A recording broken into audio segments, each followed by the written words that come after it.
Oke, assalamualaikum warahmatullahi wabarakatuh. Jadi di sini aku ada temen satu rumah juga satu kamar, pengen nanya-nanya ke dia.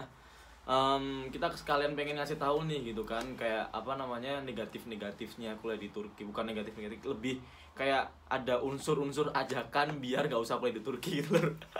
Maksudnya kita menginfokan kabar-kabar yang katanya orang kuliah di Turki tuh, aduh, maksudnya tuh apa ya, gampang atau mau banyak relasi lah, atau ntar bakal oke lah ya. Kita mau ngasih tahu yang kayak jelek-jeleknya aja ya, tapi positif juga tetap banyak, tapi kita ngasih tahu jelek-jeleknya gitu.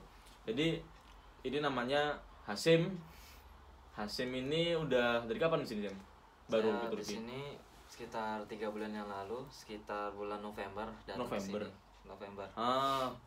Sebelumnya nih Hasim pernah ini ya Pak, lu pernah apa daftar YTB ya, beasiswa Turki? Ya, jadi dulu pernah daftar YTB tahun 2020. Jadi cara 2020? 2020 tahun kemarin. Berarti pas tahun lalu? Tahun kemarin. Oh ya, terus? Jadi YTB itu kayak scholarship atau beasiswanya pemerintah Turki. Dan dibuka pada tanggal 10 Februari sampai 10 Januari sampai tanggal 20 Februari. Oh, 1 bulan doang? 1 bulan doang. Oh iya, kurang terus, deh, nggak sampai. Terus. Nah, kemudian Ya, lu sempat daftar itu pertama kalinya itu tanggal yang 2020 kemarin. ya. Terus? Nah, kalau misalnya buat beasiswa sendiri itu dari Indonesia banyak ya. Tahun 2019 aja saya juga daftar, itu sekitar 20.000 orang ada kali. 20.000? Ada. Wah. Sekitar 20.000 atau 10.000 Berarti orang. kalian yang pengen YTB ya udah nggak apa-apa, daftar aja, tapi peluangnya dikit banget Pak, harus sabar banget ya. Dan peluangnya itu yang sampai ke Turki itu cuma 50 orang. Kuota dari 50 Indonesia. dari 20.000 orang. Iya. Tuh, Jadi Lur, bayangin sekitar aja. 1/sekian orang itu kayak banding banget. Emang susah banget YTB. Oke. Nggak mudah. Jadi ini disclaimer ya Pak, dia bukan lulusan YTB, tapi dia hasil kegagalan YTB Pak. Tapi kenapa bisa sampai sini? Kenapa bisa sampai Turki? Jadi lu sekarang juga daftar YTB, masih daftar YTB? Masih. Walaupun dia udah di Turki, dia masih daftar YTB Lur. Emang dia pejuang beasiswa banget ya Pak ya. Terus ini yang daftar berapa kali YTB? Ini daftar yang ketiga kali kayaknya. 3 kali. Yang pertama 3 Februari kemarin, terus yang kedua kapan? Yang kedua 2019. Tuh, yang pertama 19 berarti anjir. 2019, yang kedua Terus 2020, terus yang sekarang yang ketiga kalinya. Itu lu tahu nggak diterima tuh gimana? Jadi kan kalau kita nge-apply kita harus ada nama email dulu. Jadi kita buat email sendiri, terus kayak buat akun, ya sama kayak buat Facebook atau buat Instagram. Jadi kita buat akun dulu, terus nanti ada apa namanya? Ada aplikasinya, ada kata sandinya juga. Nanti di situ kita isi. Nanti di situ ada yang merah-merah sama yang kuning-kuning. Yang merah wajib diisi, yang kuning. Pokoknya itulah, kayak gitulah. Nanti setelah sekitar 6 bulan, nanti biasa pengumumannya bulan Juni, kok nggak bulan Juli. Oh, berarti jangka waktu yang 6 bulan itu ya? Ya. Lama sekali berarti, Lama. Pak. Itu masih pengumuman apa namanya? Dari pengumuman berkas. Lu waktu itu dapat pengumuman nggak? Dapat pengumuman. Apa? Dapat pengumumannya berkas bahwa berkas Anda telah kami terima, tapi buat sampai sekarang diundang interview nggak waktu itu? intinya nggak diundang di interview. Intinya nggak diundang di interview, Intinya tapi nggak di situ lu diinfoin bahwasannya berkasnya udah diterima, tapi tidak ada sampai keterangannya ke juga interview. gitu. Nggak Kayak sampai ke interview. dia Berarti ntar kalau di interview tuh ada email lagi gitu. nanti kalau di interview ada email lagi. Nah, nanti kalau habis di interview itu belum tentu pasti lulus ke YTB. Nanti habis kalau lulus benar-benar lulus, nanti ada email lagi bahwa Anda lulus di ini dan mempersiapkan diri Anda. Biasa sekitar 2 minggu sebelum keberangkatan Anda harus sudah di Jakarta ngurus segala macam. Oh ya udah, pokoknya itu seputar YTB, kita nggak bahas YTB ya, Oke. karena aku nggak tahu. Dan pokoknya aku pengen ngasih tahu kalau kamu ini, si Hasim ini dia udah gagal 3 kali YTB. Oke. Dan dia kenapa bisa sampai Turki gitu ya Pak? Oke. Ya kan, jadi kenapa lu bisa sampai Turki sedangkan lu gagal YTB. Dan lu udah sampai sini sekalipun lu masih daftar YTB. Betul. Itu kenapa lu udah sampai sini? Kenapa lu bisa sampai sini gitu? Jadi perjalanannya panjang ya. Langsung singkatnya ya, singkat. Singkatnya aja ke Turkinya itu. Jadi kita ke Turki itu ada tiga kategori. Yang pertama lewat beasiswa. Iya, yang lu nya aja, ceritain yang lu nya. Guanya aja. Biar Oke, kalau jelasin. yang guanya lewatnya agen. Jadi kayak agen. Jadi- Agen apa? jadi semacam agen gitu. Iya, agen apa? Biru marmara atau? Ya, biru marah-marah. Tapi kampusnya udah dapat belum? Udah. Oh, udah dapat. Berarti aman ya? Udah, alhamdulillah aman sih. Oh, makanya lu nggak apa namanya? Gara-gara udah gagal YTB 3 kali, akhirnya ya udahlah gitu, pakai agen aja gitu ya. Pakai agen aja. Terus? Akhirnya pakai agen aja sampai Ya dengar-dengar sih orang-orang bilang bahwa di Turki itu bagus segala macam bla bla bla bla. Kenyataannya sampai sini yang pertama sebelum kita masuk perkuliahan ada namanya kursus bahasa selama 1 tahun, kurang lebih 1 tahun. Terus? Nah yang kedua ini yang saya rasakan sendiri, bahwa sebenarnya apa yang dikatakan orang bahwa Turki itu bagus segala macamnya, pendidikannya oke, pendidikannya oke, gitu. emang benar sih, benar. Tetapi itu yang iming-iming orang katakan itu cuman positifnya aja. Kita belum tahu apa sih negatifnya. Salah satunya yang saya rasakan adalah bahasa. Bahasa itu amat penting banget ya. Sedangkan kita aja di Indonesia belajar kuliah sama omongan yang sehari-hari kan beda. Misalnya di kuliah bahasa baku, tapi sedangkan bahasa sehari-hari bahasa Indonesia pakai lu gue, bener gak sih? Lu azan Isya. Terus nanti dikat nggak? Nggak usah. Terus? Nah kemudian yang kedua adalah culture. Jadi kultur yang lu rasain negatifnya tuh apa? Nah kalau misalnya orang Turki nyebelin. Pertama nyebelin. Jadi ini buat orang-orang Indonesia, maaf sekali orang Indonesia yang emang punya hubungan dekat sama orang Turki, yang dikiranya orang Turki itu ya yang baik-baik juga banyak sih Pak ya. Banyak sih. Yang baik banyak, tapi kalau misalnya sekali ngeselin itu mereka orangnya yang nggak tahu tata krama, yang nggak tahu attitude gitu, yang nggak tahu cara menyikapi orang gitu kan. Jadi orang Turki itu ya sebenarnya kalau misal dibilang orangnya tuh baik-baik daripada orang Indo, itu bullshit bro. Nggak, menurut aku itu orang Indo terbaik men, ya nggak sih? Iya betul. Orang Indo apalagi orang Jawa gitu, baik-baik kan. Banget. Bukannya saya mending-mendingkan orang Jawa, tapi memang buktinya the best, gitu. The best tuh, gitu. The best of the human in the world gitu kan. Benar banget. Orang Jawa, orang Indonesia. Kalau misalnya bilang gede culture-nya, Bang jauh banget ya. Kayak misalnya tata keramanya di sini nggak ada. Abis itu apalagi kalau misalnya di Indo kan di Indo tuh saya akui banget bahwa orang dengan gimana ya, tata krama paling tinggi lah istilahnya gitu. Tata krama paling tinggi. Sopannya juga ada. Misalnya walaupun kita nanya sama orang lain juga gini. Tapi kalau di sini saya lihat itu orang Turki itu kayak masa bodoh amat gitu. Dan yang kedua orangnya itu keras. Yang ketiga itu orangnya agak rasis. Rasisnya tapi tuh dia tahu ya. Rasisnya kadang dia tuh nggak mikir gitu loh. Iya nggak sih? Betul. Jadi gimana ya? Rasisnya itu dalam konteks nggak tahu ya kalau misalnya di negara Turki bagian lain enggak. Tapi saya bukan mencakup bahwa semua Turki itu orang rasis, bukan. Tetapi sebagian besar saya lihat itu. Ya kayak kita kan orang Asia, nanti ditanya-tanya, "Oh, kamu gini-gini" gitu. Jadi pokoknya beda banget culture. Terus ada lagi, Pak. Kalau misal kita di Indonesia kan kita beli di Indomaret, ya. Terus kita kalau dikasih di Indomaret kan pasti dapat plastik, terus plastiknya kan dimasukin sama babanya Indomaret kan. Kalau di sini gimana? Kalau di sini beda banget. Jadi kalau kita beli di Indomaret atau sejenisnya kayak gitu, yaudah nanti ditanyain kamu mau kresek apa enggak. Kau bilang iya, yaudah ntar dikasih kresek, yaudah kita masukin sendiri. Jadi enggak beda. Jadi kreseknya ntar terus kita masukin sendiri gitu ya. Iya. Jadi di sini itu yang kurang aku sukai pribadi ya Pak, tentang tipikal ini loh, karakter orang jualan.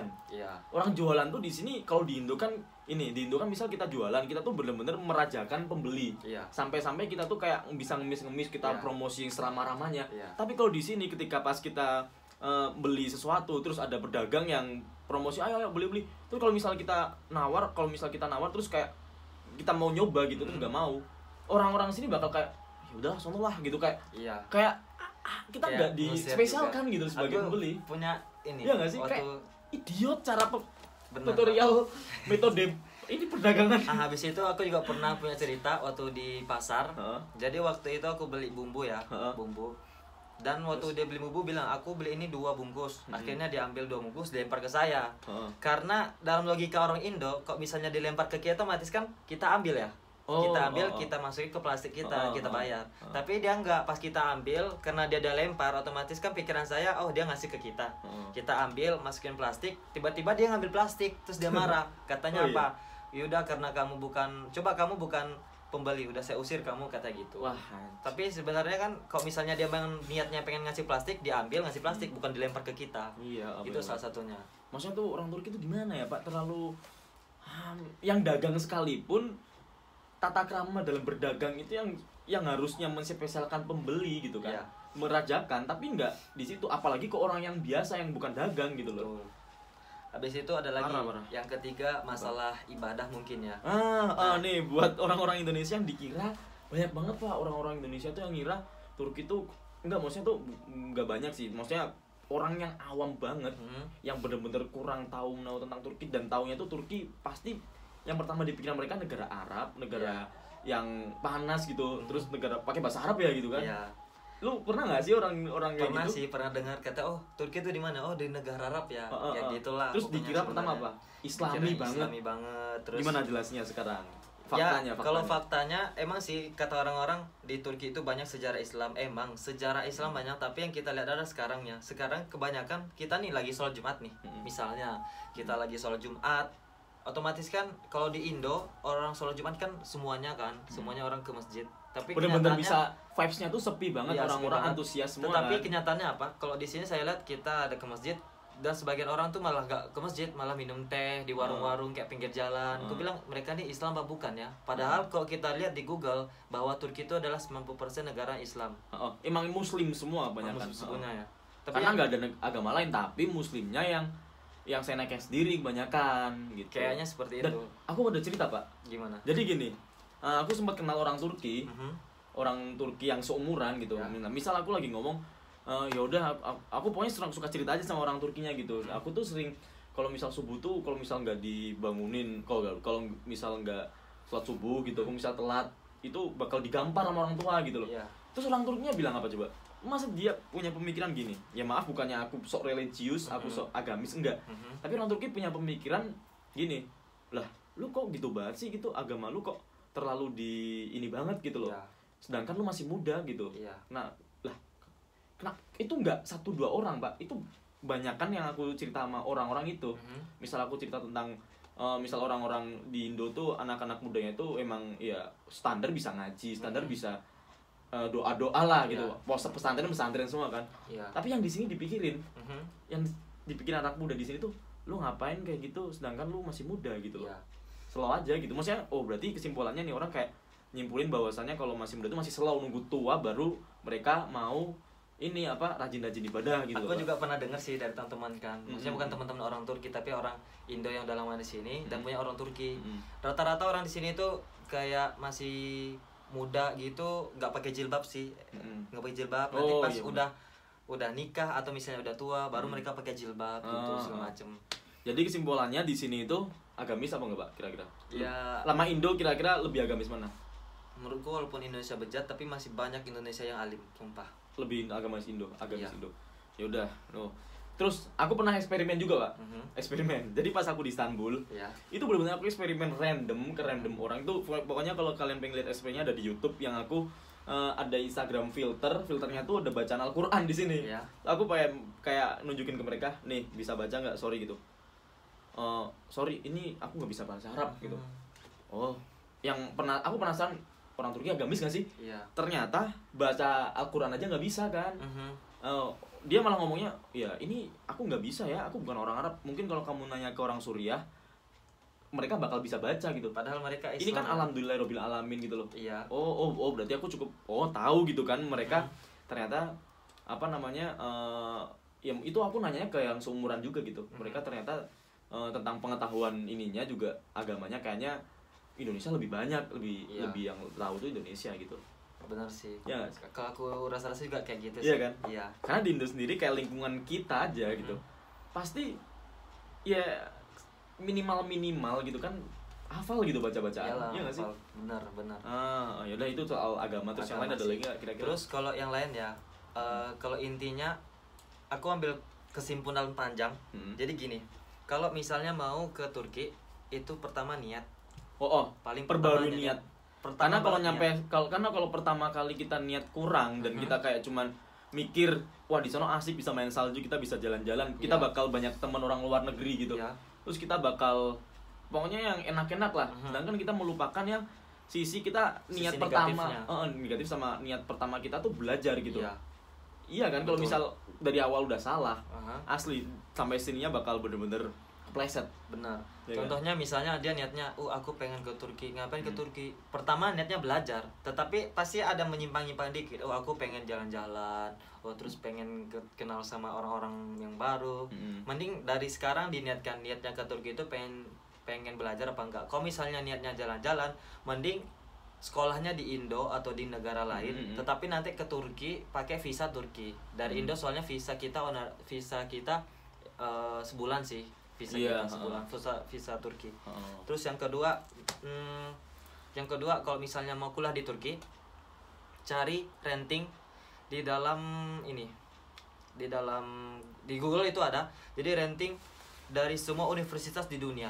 Contohnya UI kalau nggak salah itu sekitar 500 dari seluruh dunia. UI itu sekitar 500-an kalau nggak salah. Berarti kesimpulannya jangan sampai kita tuh ngambil kampus yang asal di Turki gitu. Yang penting di Turki jangan. Tapi kita harus mempentingkan juga itu ratingnya kan, kualitasnya juga, apa segala macam kampusnya. Yang ketiga, cari misalnya volume tuh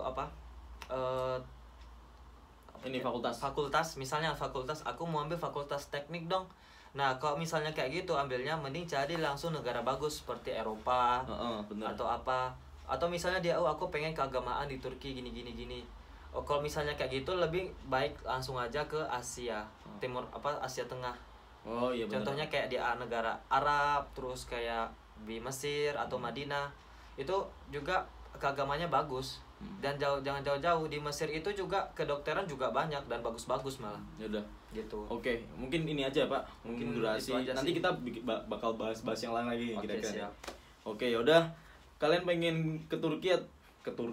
Iya, kalau ke Turki nggak apa-apa sih. Kalau maksudnya kuliah gitu, pikir-pikir lagi ya Pak ya. Ya udah, oke. Assalamualaikum warahmatullahi wabarakatuh. Semoga kalian suka dan jangan lupa bos di share bos. Jangan komen-komennya ya, tolong dikendaliin. Ya pokoknya kalau misalnya ada salah kata kita, tolong dikoreksi aja ya Pak. Ya kita kan gak luput dari kesalahan gitu. Pasti ada kesalahan, ya bisa dikoreksi. Dan kalau misalnya kalian ada yang lebih tahu dari apa yang kita ungkapin tadi, opini-opini kita, kalian bisa komen aja, drop komen di sini, oke? Oke, assalamualaikum warahmatullahi wabarakatuh. Saya pamit undur diri kan.